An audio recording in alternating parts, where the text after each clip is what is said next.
Idol, ilang months na po yung gender po. Sana mapansin po. TikToker po anak niyo po. Sure pag lumabas. Ang dami kong comment na natatanggap na ganyan. Kasi nga nagtitiktok pa din ako. Pero light lang naman. To naman, nung minsan lang yung hard. Nakakamiss kasi, di ba? Kaya na kung talagang yun yung content mo, tsaka lagi mong ginagawa. Pero at least, sinusure ko naman na healthy yung baby ko at okay naman, wala naman ako masamang nararamdaman bago at pagkatapos ko ginagawa yung mga yun. So, safe naman tayo mga loves. Don't worry.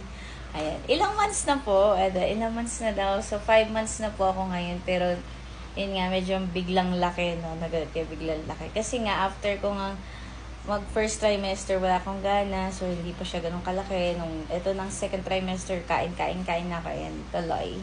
5 kilos dinagdag ko. Oh my God. Ayan, so ngayon medyo kalma-kalma lang. At nag-exercise ako ngayon. Ayan, walking, ganyan. So, nagpapaaraw din ako. Ang gender niya, hindi pa alam. Kasi, hindi makita. Kaya, tignan natin siguro by next month check namin ulit kung ano talaga yung gender niya. Pero kahit ano pa man, basta healthy, okay lang yan. Di ba, baby bunso? Ayun. Thank you!